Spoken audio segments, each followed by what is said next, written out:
Loud and proud. This is Mike. Mike is American. You'll hear Mike before you see Mike. Mike doesn't just talk. He makes an entrance. But why so loud? Maybe it's because America's so big, Mike needs to shout just to reach his neighbor. But more likely it's because speaking up is a virtue. From childhood, Americans are told to speak up, be confident, take space. Loud kids get praise and gold stars. Quiet kids get use your voice notes and a concerned email to their parents.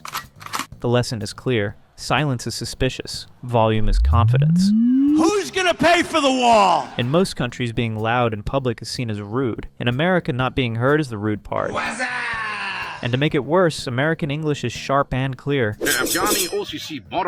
You can hear it across the room. Even when they're not shouting, it sounds like they are. Loud and proud gets a comfortable A-tier spot. Not every American is loud, but culturally, the volume's definitely turned up. Supersize Me.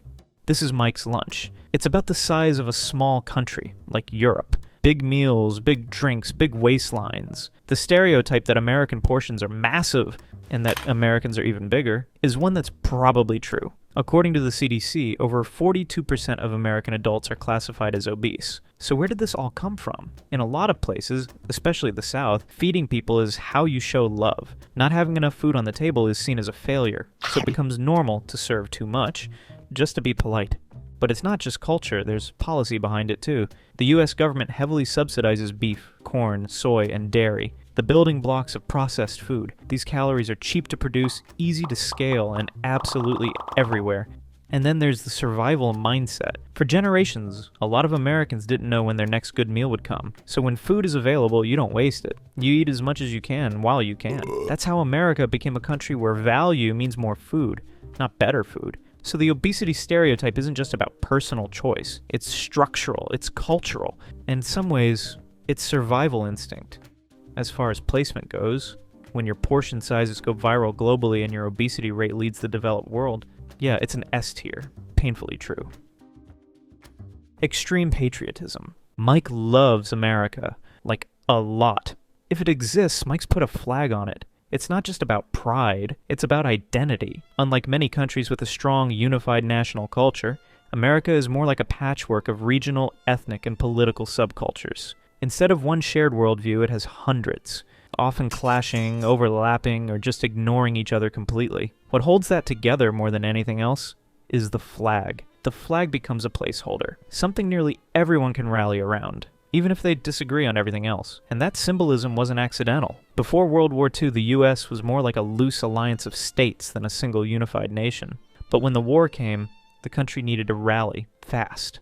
Flags, pledges, songs, and slogans became tools to unify a diverse population under one banner. America emerged as a superpower, and patriotism didn't fade. It hardened into identity. Boomers grew up saluting the flag in school, absorbing Cold War propaganda, and learning that being American meant loving it loudly. That culture never really went away. Today, most flags you see aren't required by law. The US flag only has to fly at federal buildings and military bases. Everything else, schools, sports arenas, post offices, people's homes, that's all voluntary. Mike doesn't think he's being extreme. To him, this is just what love looks like. And if you disagree, I'm putting this in A tier. It's true, but extreme is subjective, and honestly, it depends how many flags you think it's too many. America equals the world. Mike's favorite country is America. His second favorite is Texas. Show him a flag of Ukraine and he'll point you to IKEA. Americans are stereotyped as being terrible at geography. Where's America? I would say this big one, but I'm probably wrong. Sometimes it really does feel like they are using a completely different world map.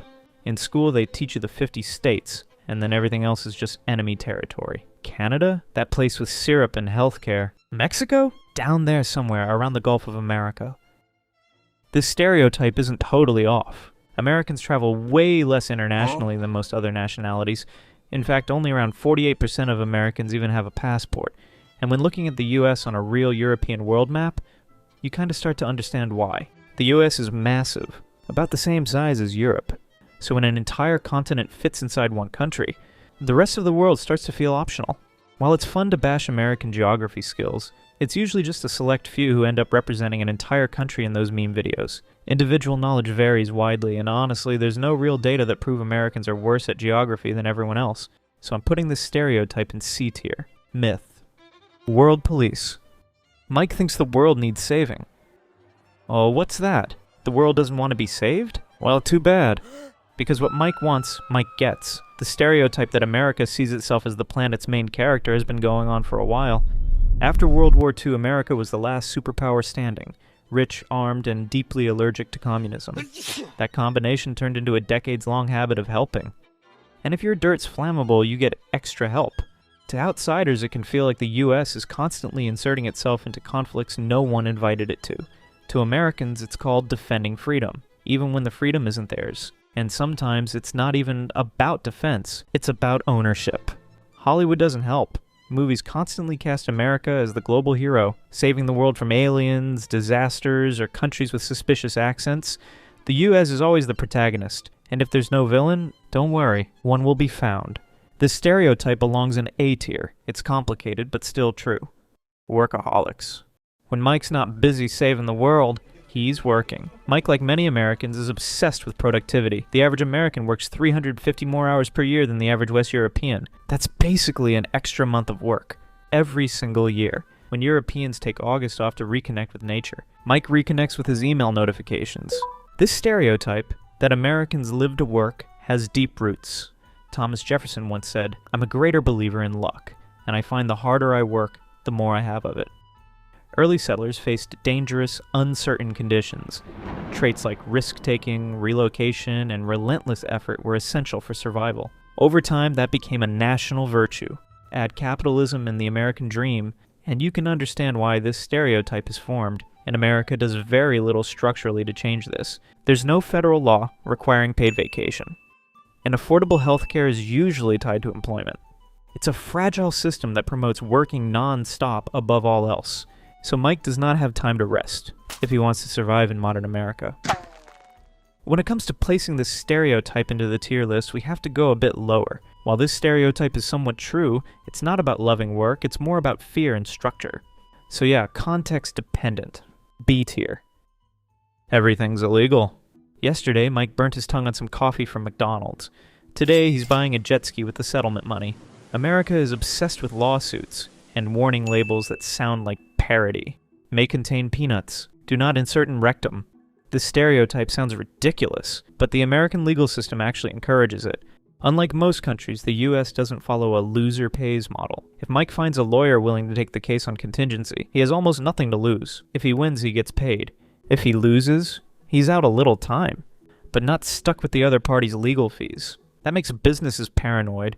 They don't write warnings for normal people. They write them for the worst case scenario, because someone really did burn themselves on hot McDonald's coffee and was awarded hundreds of thousands of dollars. In 1992, 79-year-old Stella Liebeck ordered a coffee from a McDonald's drive-thru in Albuquerque. She was sitting in the passenger seat trying to add cream and sugar when the cup tipped and spilled scalding hot coffee into her lap. She suffered third-degree burns and needed skin grafts on her thighs and groin. The coffee wasn't just hot, it was dangerously hot. McDonald's served the coffee at 190 degrees Fahrenheit, a temperature that can cause serious burns in seconds. And it wasn't a one-off. McDonald's had received over 700 complaints about burns from their coffee before this happened. Liebeck initially asked for $20,000 to cover her medical bills. McDonald's countered with $800. So the case went to trial. The jury awarded punitive damages equivalent to 2 days' worth of McDonald's coffee sales, which totaled to over $3 million.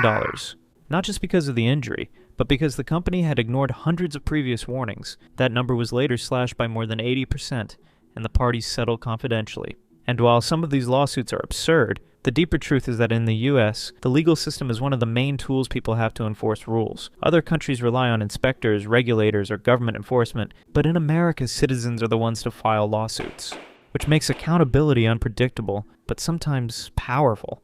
It's a fun stereotype, but statistically, the US isn't even in the top 3 for lawsuits per capita. The idea of America being lawsuit-obsessed is mostly a media myth, so I'm placing it in D tier. Fake news. You are fake news. Guns everywhere. This is Mike again, and when he's not yelling, he's shooting. Americans are stereotyped as gun-obsessed. Guns are part of the culture and the identity and even casual errands. The rest of the world sees it as wild. In America, it's Tuesday. With more guns than people, 120 guns per 100 citizens, the US leads the world in civilian firepower. In some states, you can walk into Walmart and leave with eggs, toilet paper, and a shotgun.